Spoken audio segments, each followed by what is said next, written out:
Pioneers. During our whole existence, pioneers have always been present, taking on challenges and changes which were often disregarded or even laughed at because of how weird or unusual an idea seemed. But it is thanks to them that we keep on evolving and changing for the better, showing the world that what at times seems impossible is actually possible. And that is no different in motorsport. In the over 102 years of history of the 24 Hours of Le Mans race, we have seen plenty of pioneers, some of which had great ideas and some others which were left behind. Today's story, however, tells not only what is considered as one of the biggest innovations in this race's history, but also how it made way for one of the biggest rivalries in motorsport history. So hello everybody, my name is Mora, and this is the story of Audi and Peugeot's diesel war.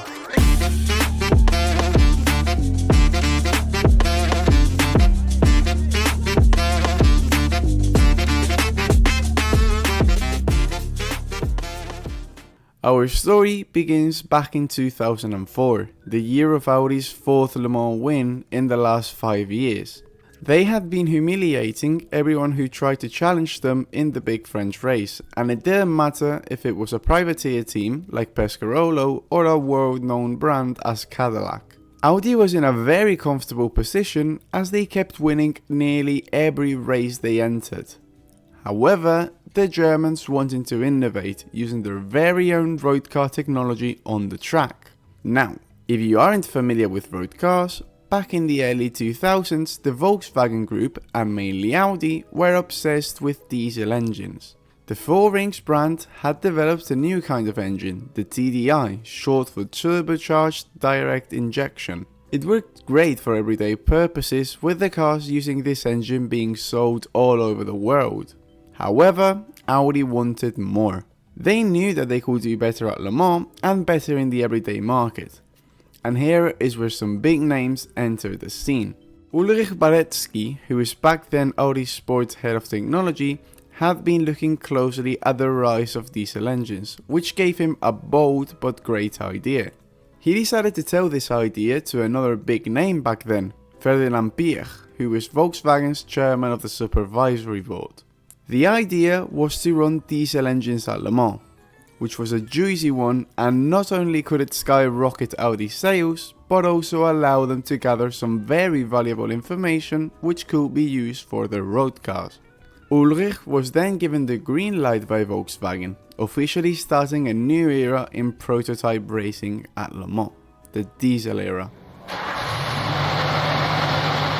Reviewed in late 2005, the new diesel-powered prototype was called the Audi R10 TDI, emphasizing the importance of the diesel engine it was powered by. Everyone was shocked at how Audi had decided to use diesel for the most prestigious race ever, calling them mad, and with some people stating that they would not win at Le Mans again. But there was no turning back now. The once called fuel of the devil had now become an ally for Audi to join the eternal glory of the Le Mans pioneers. The Audi R10 TDI made its debut in the 2006 12 Hours of Sebring, using the old bumpy airfield in Florida as a test before fielding the new cars in that year's 24 Hours of Le Mans. All eyes were on the Audi boys and their diesel-powered car, and soon all doubts about the car's speed will be shot, as the two fielded Audis took a 1-2 in qualifying and absolutely demolished the track record set by their previous prototype. In the race, it wasn't all smooth sailing, as one of the two Audis suffered overheating problems midway through the race and was forced to retire. The other entry, on the other hand, had a great day, taking the R10's first overall win in its very first race. After the race, while doing their interviews, all Audi drivers had things to say, but they all agreed on two things. First, the car made nearly no noise while in the cockpit, which was a weird feeling. And second, it was way faster than its predecessor. With all the data gathered from Sebring, and with even more tests done afterwards, Audi took on that year's 24 Hours of Le Mans. The focus was no longer on Audi's pace, but rather if they could make it to the end of the race without hitting trouble in their cars. With 2 cars on the grid, they locked out the first 2 places, with the 3rd place Pescarolo being a full 2 seconds behind them. In the race, both Audis had amazing pace as the number 8 car took the overall win, taking the first ever diesel win at Le Mans. The other Audi unfortunately didn't have as much luck as they hit trouble in the race, but recovered back from the hit to take first place just a few laps behind the 2nd place Pescarolo. That, however, didn't matter. Audi had done it. They had defeated the odds as well as all the doubters and proved that diesel engines actually had a place in endurance racing. Audi wouldn't stop at Le Mans, however, as the R10 will return to the American Le Mans series after Le Mans, taking 6 wins out of the 6 remaining races in the championship that year. There was no doubt now. If Audi had been king before with their petrol-powered R8, it had now become god with their diesel R10 LMP1. However, it wasn't all going to be smooth sailing for them after 2006, as an old friend of endurance racing will be coming back to fight for the overall Le Mans honours. But little did we know, this will be the beginning of what is considered as one of the best rivalries in endurance racing history. Peugeot returned to the endurance racing scene in 2007, just 14 years after their last 24 Hours of Le Mans, which they won in the great Peugeot 905. However, a lot had changed ever since that last win, and Peugeot will need to work very hard if they wanted to bring the fight to Audi. In late 2006, their prototype was revealed to the public. Similar to Audi, they had also chosen a diesel engine, not only because of its efficiency, but also to use and develop their roadcast technology. Specifically, the HDI engine, short for high pressure direct injection diesel, which was very similar to the TDI, as well as using the FAP or particle filter. Their design also caught some eyes as it was a complete different design to the Audi R10. Powered by a 5.5 B12 HDI FAP engine, the brand new Peugeot 908 prototype was a closed cockpit car. It was the first closed cockpit car that attempted to fight for overall honours at Le Mans since the Bentley Speed 8 did so between 2001 and 2003, taking the win in the last edition. Their car looked much more aggressive than the smooth and somewhat traditional looking R10. But we would have to wait until the 908's Le Mans debut to be able to have a direct comparison with the Audi R10 TDI. When Audi was doing their pre-Le Mans season in the US, racing in the American Le Mans series, Peugeot opted for the more closer series, the Le Mans series, which was based in Europe. Both brands were dominating in their respective series, taking all the wins that they could before arriving at Les Arts. A very big battle was anticipated, but we were yet to see which of the 2 cars was faster head to head, so every session for that week would be crucial. During the whole week, it was the Peugeot prototype which was the quicker car, but during the long runs they had no chance against the more efficient Audis. Come qualifying, it was Peugeot that locked out the 1st and 3rd places, while Audi took 2nd, 4th and 5th.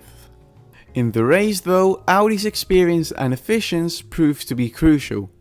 While Audi ended up being down to 2 cars early on after an early crash from the number 3 Audi, they took the lead at the beginning and continued to lead as nighttime came around, although they suffered a lot of pressure from both Peugeots. It would be during the night, however, when that pressure will be left behind, as the 2 Peugeots would hit trouble and eventually lose 4 and 6 laps each.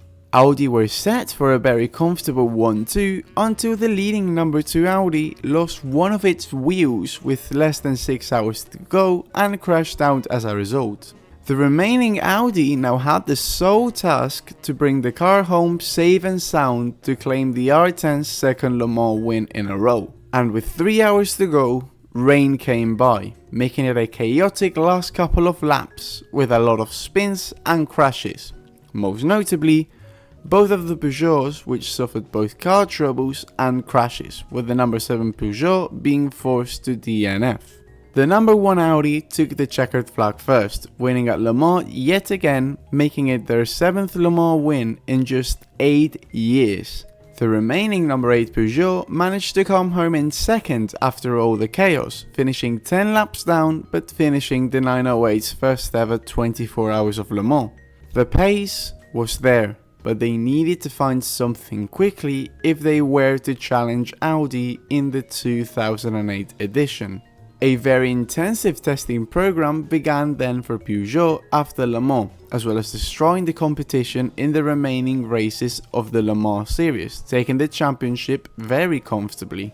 The same thing went for Audi in the American Le Mans series, as they also dominated there, taking all the wins that year. 2007 had been interesting, but 2008 will be the year where Audi and Peugeot will go head to head during the whole season and fight not only for the Le Mans glory, but also for the Le Mans series title.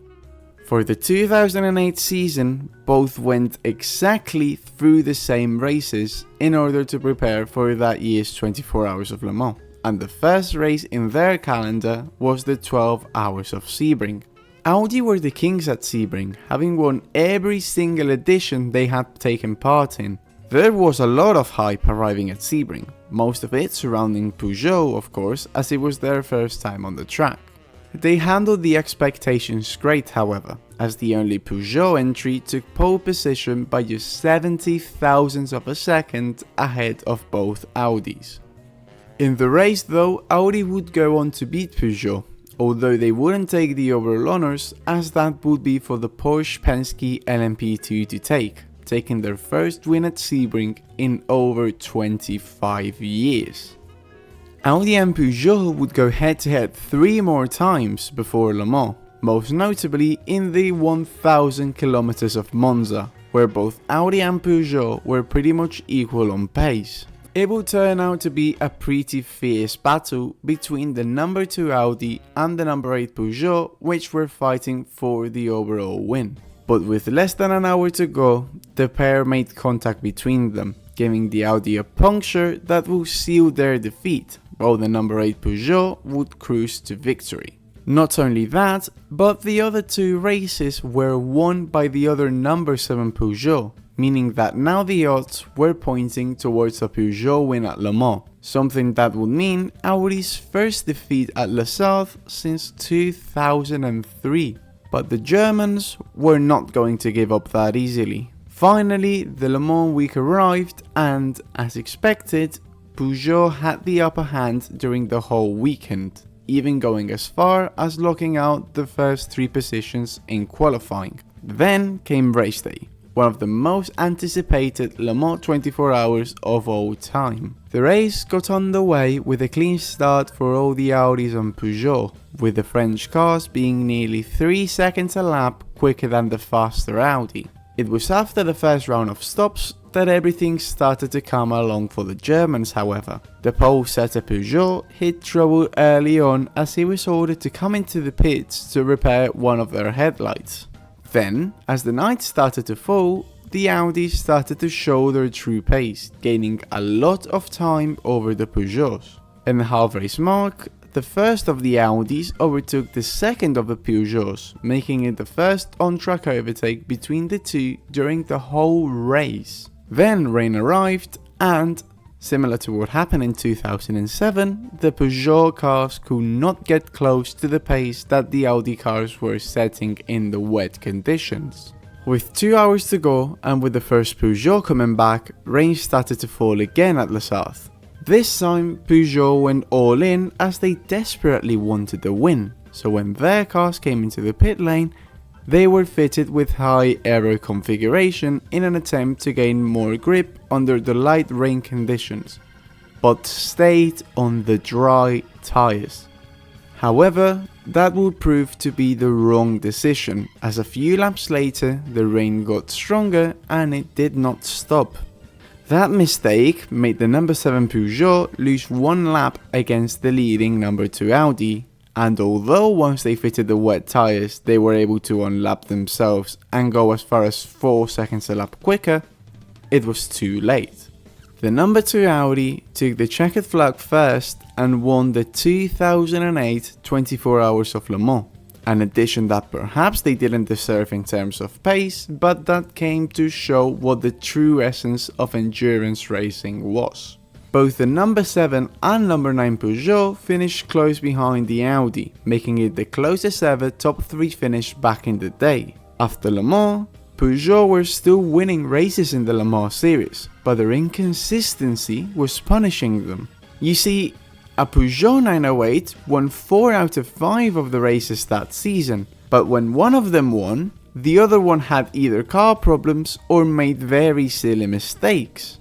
That meant that when the series arrived to the season finale in Silverstone, the number 2 Audi, which hadn't won a race that season, was the championship leader, and thanks to a very crazy season finale as well as the other Audi taking the win, the Germans not only defeated Peugeot at Le Mans, but also took the Le Mans series title away.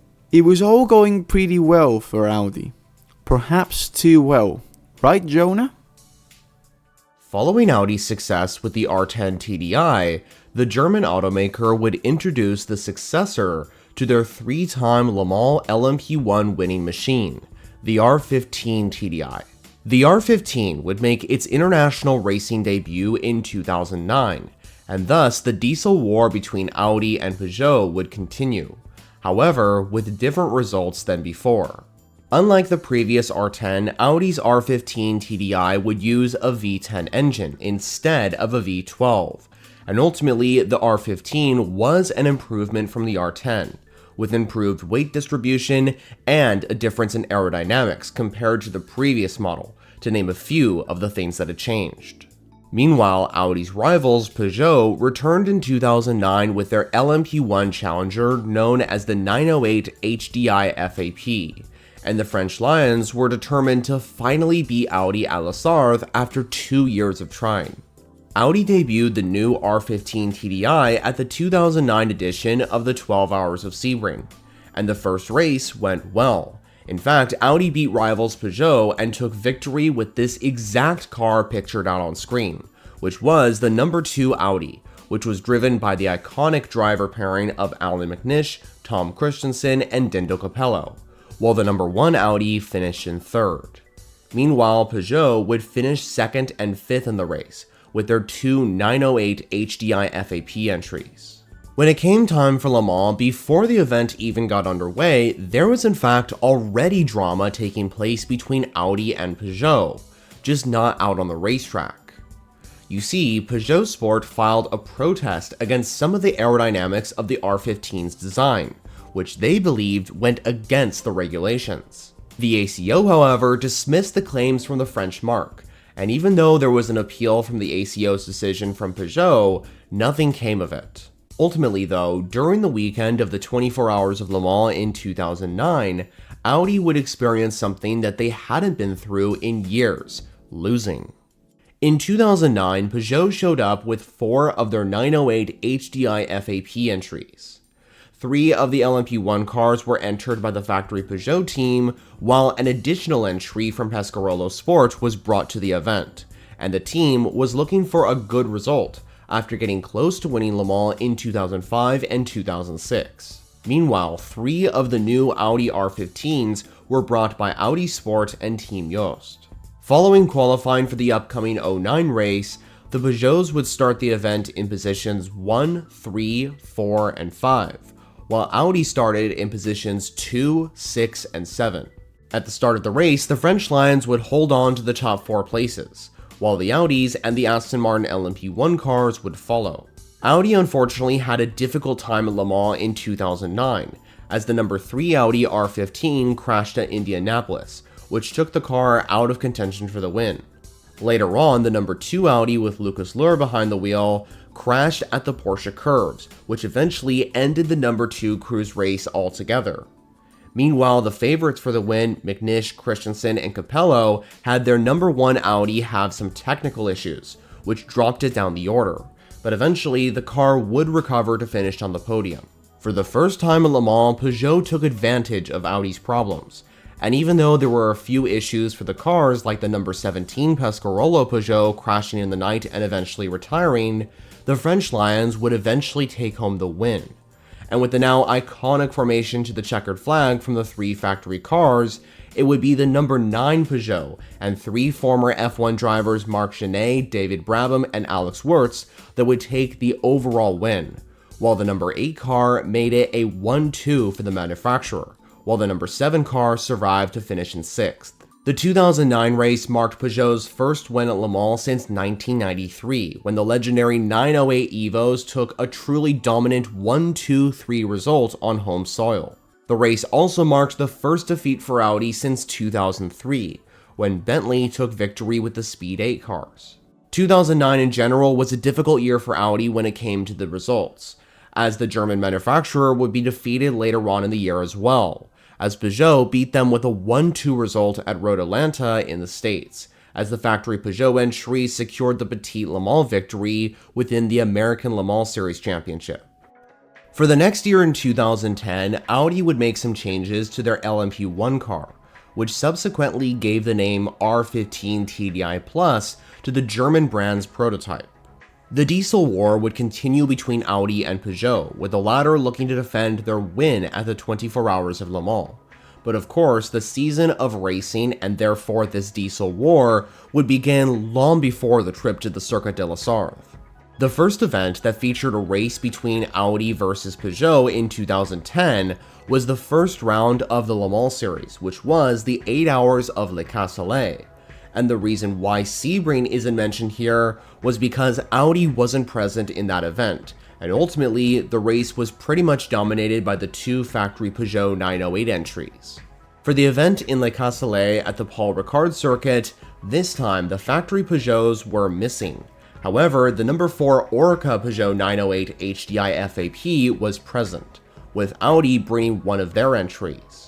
The updates to the R15 proved to be an immediate success, as despite qualifying behind the 908 HDI FAP, the number 7 Audi would challenge the number 4 Peugeot at the start, and eventually the car got ahead at turn 5 on the opening lap. Interestingly, at that point, both of the entries were overtaken by the 009 Lola Aston Martin, which got ahead into first temporarily. But a few laps later, the updated R15 got into the lead ahead of the Aston. The number 4 Oreca Run Peugeot would eventually retire after a crash early on though, which left the Audi to take the win in the LMP1 class at Le Castellet. The first rounds in 2010 in these endurance racing events proved that it was going to be once again a tight year between Peugeot and Audi in LMP1, with the diesel war set to rage on as we headed to the classic 24 Hours of Le Mans for the 78th edition. Once again, Peugeot brought 4 of their 908 HDI FAPs to challenge for Le Mans success, with 3 of them being the factory cars and the 4th being that Oreca entry. And in qualifying, all cars from the French manufacturer would start in the top 4 places. At the beginning of this race on Saturday afternoon, it would be the pole-sitting number 3 Peugeot that held on to the lead, followed by the number 1 and number 2 cars, with the number 4 Oreca Peugeot holding off Alan McNish in the first of the trio of Audi R15s, which were ahead of the 3 Lola Aston Martin LMP1s behind. During this race, Peugeot arguably had the fastest car compared to Audi, especially at the start with the 4 cars leading.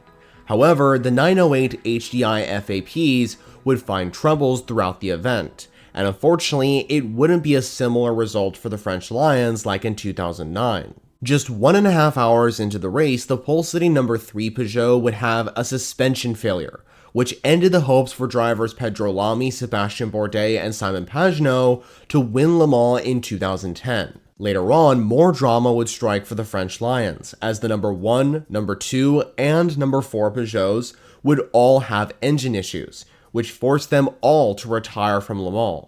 Audi would therefore take advantage of the drama for the Peugeot entries, and after a seemingly flawless performance from the 3 updated R15s, Audi would reclaim the top step of the podium at the 24 Hours of Le Mans, with drivers Mike Rockenfeller, Timo Bernard, and Romain Dumas in the number 9 Audi leading away a 1-2-3 result for the German constructor. After Le Mans, though, the Audi R15 TDI Plus would never win again. Peugeot won all 3 rounds of the Intercontinental Le Mans Cup season that year, which included a 1-2 result at Petit Le Mans for the second year in succession. But while the 2010 season was now over, a new era was about to begin between Audi and Peugeot in 2011, which therefore included new cars. Back over to you, Maura. Indeed, in 2011 we saw what was a new era in the Peugeot versus Audi rivalry. But to understand why it was the beginning of a new era, we have to go back all the way to mid-2010. Big changes were made official by the ACO for the 2011 season onwards. The engines were downsized, with the only allowed diesel engines being 3.7 turbocharged diesel engines, as well as establishing a minimum car weight of 900 kilos. All this together made the last generation of LMP1 cars built pretty much obsolete, and while they could still race, they were set with big limitations which killed all of their pace. Peugeot changed the car ever so slightly with a new engine cover in the back, a shark fin and some other aero tweaks. It was still a 908, but it was an evolution of it. They had also been looking towards the possibility of introducing a hybrid system, but left that idea behind for 2012. Then came Audi. They didn't want to do what Peugeot did, however. They wanted something new and better than them. Audi then began with the development of a new LMP1 prototype, the R18 TDI Ultra. This car had nothing to do with its predecessors. It was the first closed cockpit prototype from Audi since their debut in Le Mans all the way back in 1999. The car also had very different bodywork compared to that from the R15 TDI Plus, and finally the biggest innovation in the R18 was the cockpit. Unlike the rest of the closed cockpit LMP1s, Audi introduced a single piece monocockpit, which not only reduced weight but also made the car very safe. Of course, both brands ended up using 3.7 litre turbocharged diesel engines as instructed by the regulations, so the diesel power war was still on. The two brands will go head to head for the first time in the 2011 Sebring 12 Hours, the first race from the Intercontinental Le Mans series. This race would mark the debut of the two brand new cars in what was a very anticipated race. Or would it mark the debut? As I said before, Audi were a bit surprised by the regulation changes, but they wanted to make sure that their car was 100% ready to race. This meant that, even though they didn't want to, they ended up having to bring an R15 TDI Plus to the Sebring 12 Hours, making it the car's last official start. Still equipped with a 5.5 litre V10, they were limited just as the regulations said to make sure that it wasn't an unfair advantage against the new prototypes. In qualifying, both the 908 and the R15 were very close, and as the race began, it seemed like the R15's last race could be one to win.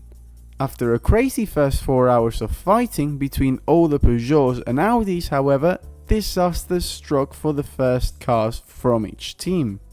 With 7.5 hours to go, contact was made between the number 2 Audi and the number 7 Peugeot, which took both of them out of the fight for the win. The race kept going as usual, although a big mistake from the leading number 8 Peugeot gave away their lead, and an issue for the number 1 Audi made them lose a few laps. This all opened the doors for yet another new winner at the Sebring 12 Hours, which, even though it was a Peugeot, it was not the one people were expecting to win. The old 908 Peugeot from the Oreca team took the win ahead of all the new prototypes, and this unlikely win in the Sebring 12 Hours meant that there were now a lot of doubts regarding the new prototypes. Those doubts, however, were all shot in the next race, the 1000 kilometers of Spa. Finally, in Belgium soil, the new Audi R18 TDI made its official debut, and of course, all eyes were on them. The race itself was pretty calm, with Peugeot taking home a very comfortable 1-2 finish a lap ahead of the closest Audi. That, however, wasn't actually the biggest talking point of the race. It was how Audi had miscalculated their fuel in the last stint of the race, having to pit in the last 10 minutes for a splash and dash. This set off all the alarms. Was the R18 perhaps too premature? It would all be known in the next race, the big one as well, the 2011 24 Hours of Le Mans. After Spa, Audi confirmed that they had gathered all the information they needed to be sure that they could fight for the overall honours at Le Mans. And as the week started, it was clear that this year it would be impossible to predict who the winner was going to be. Qualifying came around, and having seen the free practice lap times, it was impossible to tell who would be taking pole position. And as it turned out, it was Audi who took pole position at Le Mans in what is still to this day the closest top 6 finish in a Le Mans qualifying session. The Audis took 1st, 2nd and 5th, while the Peugeots took 3rd, 4th and 6th, with the last Peugeot being only half a second behind the pole sitting Audi. Finally, in the evening of the 11th of June at 3 o'clock, the 2011 24 Hours of Le Mans got underway. Right at the beginning, the 3 Audis took the lead and started pulling away from the Peugeots, showing their superiority at getting the tyres warmed up. After an hour, things settled down and the gap started to reduce, with the 1st and 2nd placed Audis having a battle for the lead. Alan McNish, who was then in 2nd place, dived down the inside of the leading Audi after the Dunlop bridge. But little did he know that a Ferrari GT that was being lapped ahead of him would make contact with him. The collision sent him to the barriers at 200 km an hour and rolling over as he hit the wall. Luckily, McNish was fine after the crash, but the Audi team were now down to 2 cars after just 1 hour done. After 2 hours, it was clear that Peugeot were saving fuel, being able to do 1 more lap than the Audis, which would eventually give them an advantage by making 2 stops less. Audi's reply to that, however, was genius. You see, Peugeot was doing 3 stints before pitting to carry out a full service stop, which is the longest pit stop. Audi's reply to that was to make a full service stop every 4 stints, making them gain all of the time that they would lose to Peugeot with the extra stops. This now meant that the race was not only a piece of art from the strategic point of view, but also it now had to be decided by pure pace from both brands. Peugeot's reply to Audi's strategic plan was an immediate change of pace, now lapping quicker than the R18s and closing the gaps. Then, as the night hit, disaster struck yet again for Audi. Mike Rockenfeller, who was driving the number 1 Audi at the time, crashed close to the Indianapolis corner doing 320 km an hour. He crashed head on with the barriers. You could barely tell by the TV pictures that a car had gone into the barriers, showing how worryingly big the crash had been. Luckily, Rockenfeller was able to jump out of the car with just a headache, but we had now had 2 big crashes in the race, and both of them were Audi LMP1s. Now the remaining Audi, the number 2 car, was on its own there against 3 Peugeots. At night, the 3 Peugeots and the Audi exchanged the lead several times, until the morning came around when eventually the number 9 Peugeot took the lead and kept it for a few hours. In the morning, after a safety car caused by a crash between 2 GT cars, the LMP1 fuel got back together, giving us a battle between the 2 Peugeots and the remaining Audi that were still on the lead lap. Then, with this magnificent overtake, the number 2 Audi took the lead of a race, but there were still 6 hours to go. In order to keep their lead, Audi decided to go for a fifth stint with their early morning tyres, gaining 40 seconds on the Peugeots, a distance which gave them some comfort. As the time was starting to get to 24 hours, the second place Peugeot picked up the pace and started to close in dangerously to the leading Audi. But it will turn out to not be enough. The miracle was done. The number 2 Audi took the checkered flag to win the 2011 24 Hours of Le Mans, a race which saw Audi suffer with sweat, blood and tears ended up bringing them happiness, joy and glory all together. The number 2 Audi won by less than 20 seconds ahead of the second place Peugeot in what was the closest ever 24 Hours of Le Mans finish until 2024. The goal had been achieved. Audi had won Le Mans not only on strategy but also on raw pace. Little did they know that will be the only time they would taste victory that season. Peugeot bounced back from Le Mans with a lot of pace and anger, taking the 4 remaining wins in the ILMS calendar, including the 2011 Petit Le Mans. Then it was announced that for 2012 a new championship would be created, the FIA World Endurance Championship. This was great news. Finally, after a lot of time, Le Mans would be back in the calendar of an FIA sanctioned championship, something that will benefit every participant a lot, including Peugeot and Audi. Not only that, but in 2012, a new LMP1 manufacturer will be joining the fight in the form of Toyota with a petrol-powered engine as well as a hybrid system. Audi and Peugeot also made changes to their 2012 car ahead of the first ever FIA WEC campaign, installing hybrid systems in their cars. It was all set. The cars were ready, the drivers were ready, everything was ready. Everything but Peugeot. In 2011, Peugeot had entered a crisis with their LMP1 expenses. They had wasted a lot of their budget, and even though they had their 2012 car ready to race, they couldn't afford to race in the FIA WEC. This was a big moment, one that put an end to one of the most fierce rivalries in the history of racing, which not only brought great racing and entertainment, but also brought innovation that would be used not only in race cars, but also in our everyday cars. But even though this wasn't a fitting end to such an historical era, the memories will always remain there, as the fans of the 24 Hours of Le Mans and endurance racing will forever remember the Great Diesel War. And with this, our story ends. Thank you so much to everyone watching. A special thank you as well to Formula Jonah for participating with me in this video, so go give him a follow if you don't do so already. And I will see you all next time around. Bye bye.